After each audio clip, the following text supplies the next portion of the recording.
NightEagles traded one of their T69s for an IS-3 or an MX-50 actually.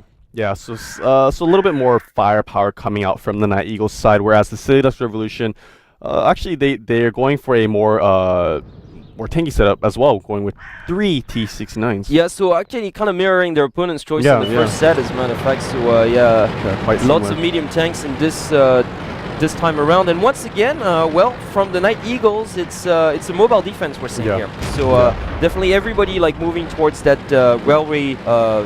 Yeah, pretty much all the tanks are kind of posted up there. Well, sort of like they're taking a peek at a western, not push, but their heavy tanks are what the T-32 is like onto the western pass, while the MX-50 is smack in the middle. They might have passed actually. They might have crossed. I don't think they would just sort of risk it just yet, though. But right now, because the Silly Ducks Revolution side with a very safe defensive setup here. Yeah.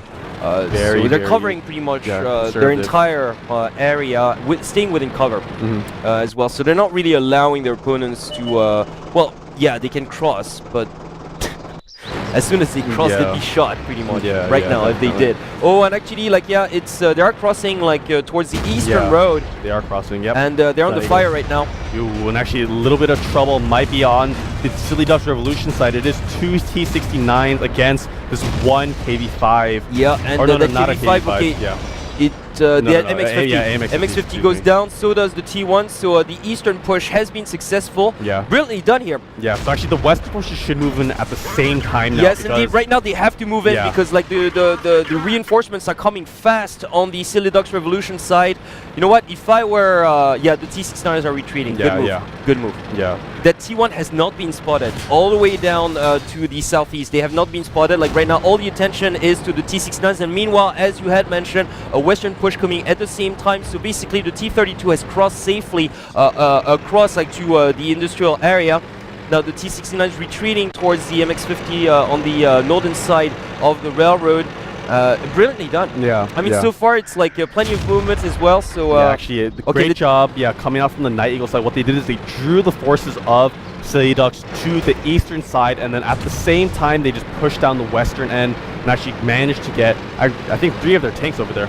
Yeah, now the T1's gonna be dust. Okay, like goodbye T1, but it matters not really. I mean, at least they, one MX-50 went down on the Silly Ducks Revolution side. So coming from the NightEagles, it was a brilliant move right now. Yeah, definitely a good trade coming out from the NightEagles. They did take out a Tier 8 AMX-50. Oh, and look at that big push now coming down the western pass, and it's just all of them are there. All of them. Every single tank on the NightEagles side have decided to cross. They got to be very careful, though. They have to be careful. Because, I mean, we've seen a lot of teams getting destroyed here. Just well, just to mention yesterday, Team Singapore got completely trapped out there down south. So but right now, NightEagles definitely having the advantage. Yeah. So they got to utilize the extra firepower to great efficiency. Yeah, they have been spotted.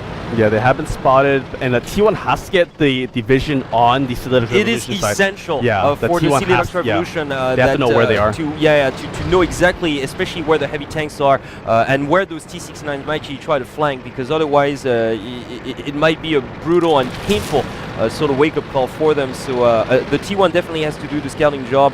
Right now they're spread out fairly well, though. I mean, they're not really allowing their opponents to flank at the moment, because basically they're all the way down south, so they can't be reared at this point. They're just sort of inviting their opponents to capture the base here. Yeah, actually that T1 did, I think, manage to spot at least 1 T69. Yeah, right now, actually just decided they're pulling back for some reason. Yeah, they are pulling back. No, because right now they can't really capture the base without taking massive damage, considering the defensive setup of the Silly Ducks Revolution, and besides keeping on the move like keeps the opponents guessing, and right now so far it's been paying off. Yeah, and let's not forget they do have Tier 8 point advantage right now. Yeah, they do, because the MX-50 went down. They don't really have to risk this. Yeah, that's true. So they're not really under pressure to make anything out of this. Yep. And the Silly Ducks Revolution actually moving towards the eastern side. Yeah, I think it was the original idea at first, perhaps, but like their defensive spread out at the beginning was kind of it was well done, I believe, but a little bit too spread out though. They were a little too thin, and that AMX-50 left all alone with the T1 was just too easy a prey for the T69s out there. So a risk well taken, all in all, by the NightEagles. So far, it's paying off, and right now, of course, they're squatting the east. Again, like leaving the west road open. This is exactly what IF Professional did yesterday.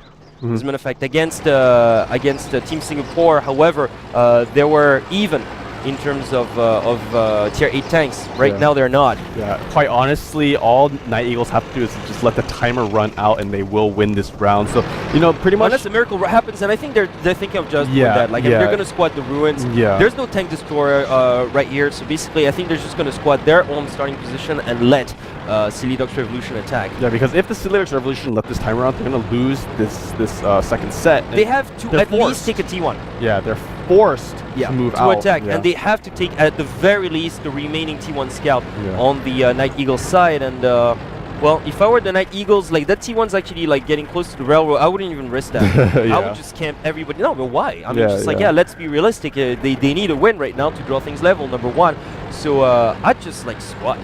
I mean, I know it's not very noble. But hey, I do want to win. Yeah, exactly. Wins a win. Yeah, definitely. And right now they're on the move. Okay, going. Silly Dogs Revolution. They do realize this. They have to make something out of this. Pretty much, they got 4 minutes left. A little less than 4 minutes left. So yeah, they're gonna move in strong. Yep, they are now pushing. Towards the northern area. They're actually kind of hugging the railway. They're not like they're not making an eastern push. They're not going for those ruins because well, basically. That's not a good option. But yeah, there's just sort of. That T1 has to spot it. If this T1 goes down, that's gonna be bad news. Yeah, but that T1 does make it out just in time. And look at that, like the tanks are squatting the ruins and just picking like them out one after the other. Is just like, oh my god, this is just like target practice. This is target practice. Yep, definitely. Luna Maria and his mates definitely have so much fun out there, and they're completely undercover. And look at that, like Ashigaru here is a sitting duck. Another tank goes down. This is actually quite sad to watch here. Yeah, definitely. Only 3 tanks now remaining. They actually left the T1 as bait pretty much on the rail tracks. Okay, take me out, but all those tanks like hiding in behind those buildings, just there's nothing that can be done. And now the T1 going for the capture. I mean, a lot of mind games actually coming out in this second set. It's well done though. I mean, very well negotiated by NightEagles. Yeah, I mean the NightEagles. They sent that T1 out there because. You know, the Silly Dogs Revolution knew that all they needed to do was take out one T1. Well, exactly. So they chased down. Yeah, they chased down and left themselves completely open. And well, it was just target practice from then on. And you know what? I get the feeling that, well, a ram here, but well, that's all that's going to happen. And this is the last remaining T8 remaining on the Silly Dogs Revolution. Ashigaru will go down. Goodbye. So why only T1? Oh, and actually this T1 is probably going to get taken. Oh, he does. He managed to take out his opponent. So all that the Sea Dogs Revolution would have managed in this round is take out both scouts. That's about all they're gonna do. Pretty much. The NightEagles now, I'm not sure. We don't have vision on their team just yet. Well, we've got like 2 minutes left on the clock. Like if I were them, I'd just go for base capture, right? Yeah. I mean, no matter what happens, they're gonna win. It's just like it's the hunt is on. And it looks like it will end in 1 more second. Goodbye.